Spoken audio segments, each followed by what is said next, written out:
অবাক বাস্তব গল্প আজকে শোনাব।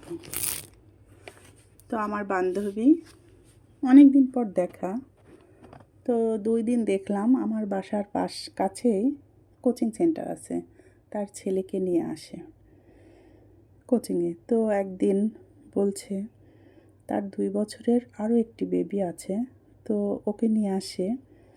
আমি বললাম বাসায় কেউ নেই, বাচ্চাটা অনেকক্ষণ থাকে, তো ওর আম্মুকে বিরক্ত করে। ও তখন বলছে, বান্ধবী, ও যখন পেটে তখন আমার থাক বলবো না। তো আমি বললাম না বল। আমার শাশুড়ি আমার সাথে কথাই বলতো না যখন ও পেটে।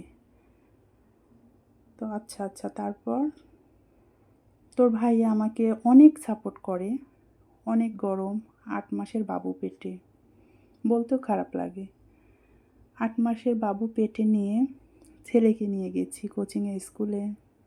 যখন পেটটা বড় হলো তখন আমি আমার শাশুড়িকে বললাম, আমার বাইরে যেতে লজ্জা লাগে, কষ্ট হয়, বোরখা পরে থাকতে হয় অনেকক্ষণ, অনেক গরম, তো আপনি মাঝে মধ্যে নিয়ে যাবেন। কোনো কথাই বলেনি। পরের দিন আবার ছেলেকে নিয়ে বের হলাম। আমি দেখলাম যে আমার কথার কোনো উত্তর আমি পেলাম না। তো পরের দিন আবার বের হলাম। এক ভাবি পাড়ার, যেতে লেগে দেখা, বলল, বোন তুমি এ অবস্থায় বাহিরে কেন? অনেক গরম, তোমার ছেলেকে আমাকে দিও, আমি তোমার ছেলেকে নিয়ে যাব। তখন আমার এত ভালো লাগলো বান্ধবী, তখন আমি এক পর্যায়ে কেঁদেই ফেলি। কিন্তু বান্ধবী, ওই মানুষগুলোর কাছে কিভাবে আমার ছেলেকে রেখে আসি তুই বল? একটা মেয়ের এই সময় যারা পাশে থাকে না, এখন তাদের দিয়ে আমি কি করব? আল্লাহর দিন আল্লাহই পার করে দিয়েছে বান্ধবী। কিন্তু আমার কথাগুলো শুনে এত খারাপ লাগলো যে মানুষ এরকম হয়। একটা মেয়ের সবচেয়ে বড় বিপদের সময় এই সময়টা।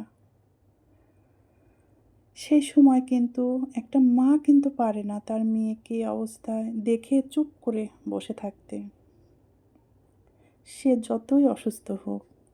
কিন্তু একটা শাশুড়ি, তো যাই হোক, সব শাশুড়ি এক না, সব ছেলের বউ এক না,